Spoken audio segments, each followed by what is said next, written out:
আবার বাড়াচ্ছি নতুন একটা উদ্দেশ্যে নাকি কস। So I'm looking good. লম্বু, হাই দে। এখানে কাদা, আমি কিভাবে যাবো এই পানি দিয়ে? এর জন্য এই জায়গাটা ভালো লাগে না।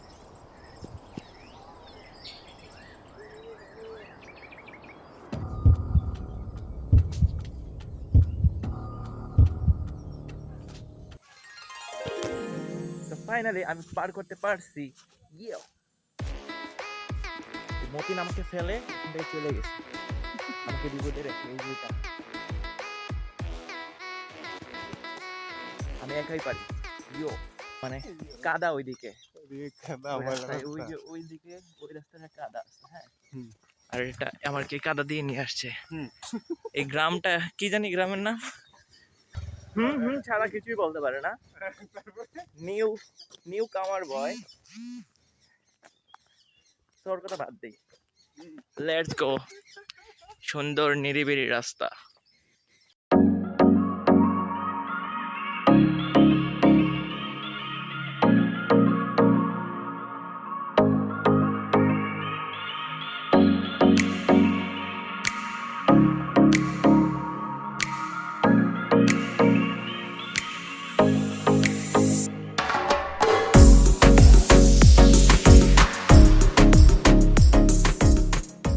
আমার ব্লগ হইছে। এটা হচ্ছে ফেরিঘাট। ফেরিঘাট এখানে, আর এইদিকে আছে একটা সুন্দর ইলিশ মাছ। ইলিশ মাছের আর কি বানানো, যেহেতু ইলিশের জন্য বিখ্যাত চাঁদপুর, তাই এটা এখানে। সো এইদিকে আমি জানতাম না যে এরকম টাইমে এত মানুষ থাকবে। এখানে অনেক মানুষ, এই যে দেখেন মেলার মতো হয়ে গেছে, বাচ্চারা খেলাধুলা করতেছে, ওই যে ট্রেন। আর ওইদিকে একটা মিনি কক্সবাজার ছিল, ওইটা ডুবে যাওয়ার কারণে এই জায়গাটাই বেশি ভিড়, না হলে এই জায়গায় এত মানুষ থাকতো না। আসলে আমরা মিনি কক্সবাজারের জন্যই আসছিলাম, বাট ওইটা ডুবে গেছে, তাই আর এদিকেই ঘুরতেছি। এখন এখানে দেখতে পাচ্ছেন বিকালের সৌন্দর্য কতটা যে সুন্দর, মানে মনোমুগ্ধকর। এটা ক্যামেরার মাঝে অতটা ভাসতেছে না যতটা মানে রিয়েল লাইফে হয়েছে, মানে অস্থির ভিউ। আমি এখানে এই যে ছোট ছোট মাছও দেখেন এইদিকে লাফায় লাফায় যেতেছে, দেখতে অনেকটাই সুন্দর লাগতেছিল। এই যে ছোট পোলাপান ধরতে আসছে। সো আমি ওরে বলছিলাম আমাকে একটা ভিডিও করে দে, আমার সাথে যে ছিল। সো আমাকে দেখেন কি ভিডিও করে দিচ্ছে, মানে আমার মাথাটার থেকে একটু নিচ পর্যন্ত নিচ্ছে। ওরে বলছি ফুল নেওয়ার জন্য নিচ থেকে, যাতে আমাকে পুরোটা বোঝা যায়। থাক, বাদ দেন ওর কথা, আমি নিজেরটা নিজেই করি। এখন আমরা এই যে এটা নৌকা বা কি টলার যে কোনো একটা কিছু বলে, এটার মাঝে উঠে পড়লাম। আর ড্রাইভার কয় টাকা কামাইতেছে ওইটা হিসাব করতেছি।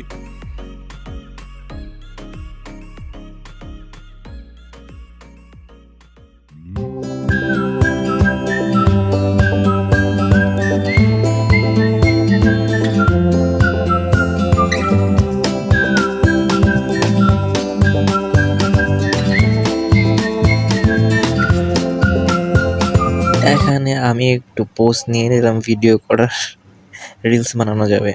রিলস বানিয়ে আপলোডও দিয়ে দিছি, বাট ব্লগটা পরে ছাড়ছি তাই লেট হয়ে গেছে।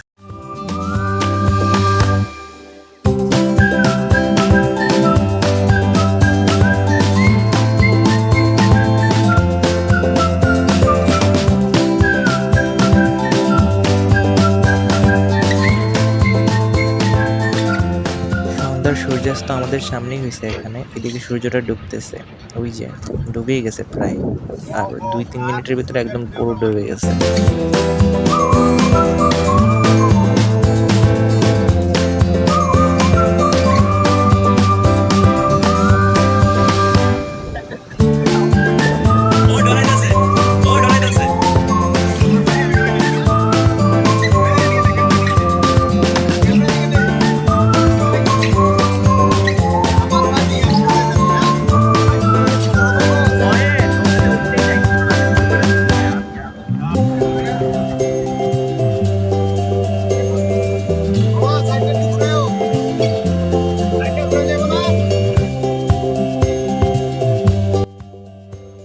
ঘোরাঘুরি শেষ, পাড়ের কাছে নিয়ে আসছে, এখন আমরা নেমে যাব।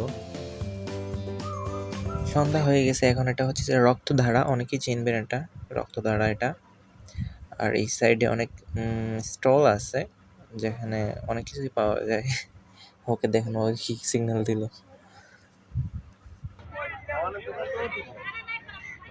ভাইয়া, আমার দোকান কোন দিকে? কোন দিকে ভাইয়া? আমি তো কিছু চিনি না তাই। হাঁটতে হাঁটতে পেয়ে গেলাম একটা ফুচকার দোকান। ফুচকা বলতে পানিপুরি, যেখানে অনেক রকমের পানিপুরি পাওয়া যায়। অনেক রকমের পানি আছে এখানে, পুদিনা, টক দই, আম, নাগা বা অনেক কিছু। প্রায় ৮ থেকে ১৫টার মতো পানি হবে এখানে আছে। আপনি যেটা ইচ্ছা এটা নিয়ে খেতে পারবেন। প্রতি প্লেট ৳৫০। ৳৫০ য় ৯ টার মতো থাকবে আরকি। সো আমি ওকে বললাম আমাকে ভিডিও করে দে, এখানে খাই। ১ম এ আমি লেবুর পেনিক নিলাম। লেবুর পেনিক দিয়ে খাচ্ছি। দেখি টেস্ট কেমন হয়। টেস্ট ভালো ছিল মোটামুটি, খারাপ না। তারপরে আমি আরেকটা নিই। আরেকটা নেওয়ার পরে আমি চেক করি পুদিনার যে এটা আছে ওইটা একটু ভালো না। কোনো টেস্টই নাই, কেমন জানি।